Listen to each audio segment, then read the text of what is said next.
Hello friends, welcome to VJS works. இன்றைக்கி பீக்கங்காய் பொரியல் எப்படி ரொம்ப டேஸ்ட்டாக பண்ணலான்னு பார்க்கலாங்க.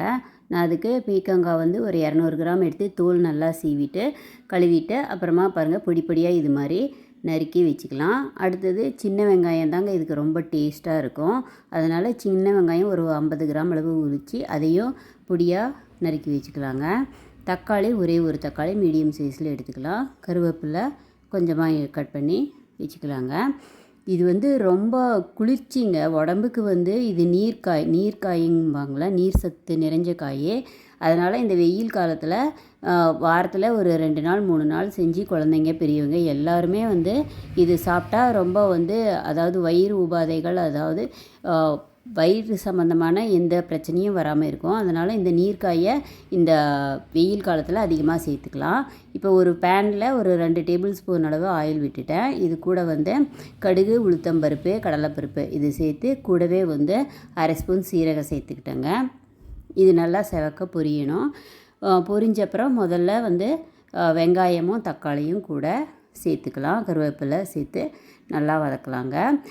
நான் வந்து வடகம் சேர்ப்பேன். இதுக்கு வடகம் வந்து தாளிப்பு வடகம்னுட்டு நான் முன்னையே ஒரு வீடியோ போட்டிருக்கேன். அந்த வடகம் இருந்தால் கூட சேர்த்துக்கலாம். கூடவே மஞ்சத்தூள் கொஞ்சமாக சேர்த்து தாளிப்பு வடகமும் கூட சேர்த்து நல்லா செவக்க வறுக்கலாங்க. அந்த தாளிப்பு வடகம் வந்து உடம்புக்கு குளிர்ச்சி, அதே சமயம் பாருங்கள் இதை தான் தாளிப்பு வடகம். இது வந்து டேஸ்ட்டு கொடுக்கும் நல்லா, அதுக்காக தான்.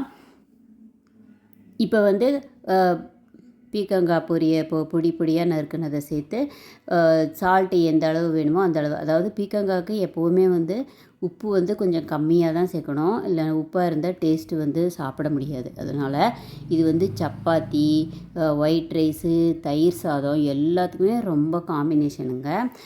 தோசைக்கு கூட வச்சுக்கலாம், ரொம்ப நல்லாயிருக்கும். இப்போ வந்து கொஞ்சமாக லைட்டாக தண்ணியை தெளித்து நம்ம வந்து இதை வேக வைக்கலாம்.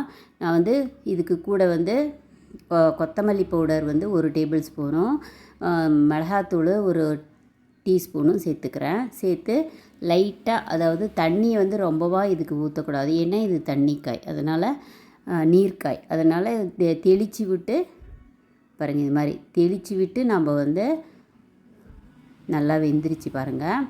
தெளித்து விட்டு தான் வேக வச்சுருக்கேன். இது கடைசியாக வந்து நிலக்கடலை இல்லை பொட்டுக்கடலை மாவு கொஞ்சமாக 1 டீஸ்பூன் அளவு சேர்த்துக்கலாம். அவ்வளோதாங்க, வெந்திரிச்சு பீக்கங்காய் பொரியல். கூடவே கொத்தமல்லி தழை சேர்த்து இதை வந்து அடுப்பு ஆஃப் பண்ணி பரிமாறிடலாம். இது சப்பாத்திக்கும் நல்லாயிருக்கும், தோசைக்கும் நல்லாயிருக்கும், சாப்பாட்டுக்கும் நல்லாயிருக்கும். ஒரு தடவை ட்ரை